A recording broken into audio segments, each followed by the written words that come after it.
Is there potential for Democrats and Republicans to get together in the future and work on deficit reduction? Yeah, I mean, we are, as our tagline says, radically pragmatic. I Okay. think, yeah, this poses a real challenge, and I mean, this is something that I've really found to be a challenge since I started at PPI, and it's only getting worse. Which is, you look at the legacy of basically the Concord coalition's time frame. Democrats balanced the budget under Bill Clinton. Republicans take over, did a big tax cut, spend all the surplus. We're back in deficit. Barack Obama comes in, does not fix the problem, but makes meaningful progress, significant deficit reduction. Donald Trump comes in, blows it on tax cuts. Uh, then you get to the Biden administration, and it's like, okay, we've done this twice now, where we've we tried to fix the problem or make improvements, and all the money just got spent out. Why even bother? Like, let's just, let's not prioritize fiscal discipline. We won't make the problem significantly worse, but we're not going to make any dent in the deficit. And if we have to use some budget gimmicks, if we have to, do things a little bit worse on the margin, well, that's at least money Republicans can't use for tax cuts, so that's fine. And it just created this really bad permission structure for Democrats to give up on it. And the question is, I get a lot is, okay, let's say we do this again. What's to stop Republicans from, doing this a third time?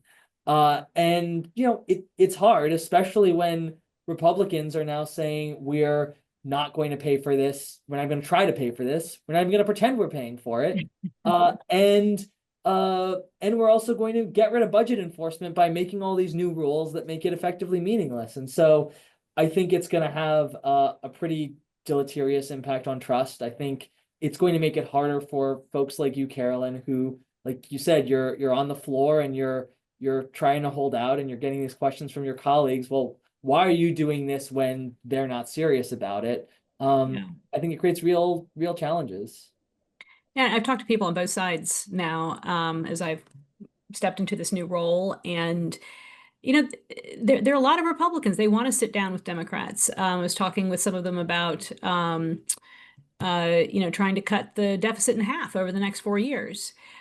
It's going to be really hard, though, for them to go to the Democrats, who I also sit down and talk to. And they're like, the system has become, it's not just the complete lack of concern. They're just going to push through their priorities. They don't care about deficit reduction or the debt when their priorities are on the table. Why should we put our priorities on the table? So that's one piece. But there's another important piece, which is the lawlessness by which this has unfolded, particularly with sort of the Doge OMB push that has come in and just sacked programs in certain parts of the government. They are very small change in terms of their overall savings, but have a huge impact on a lot of service delivery and a lot of programs that Democrats think are important. And so the other thing is Democrats are saying, well, why even bother negotiating if they're not even going to follow the budget and follow the law?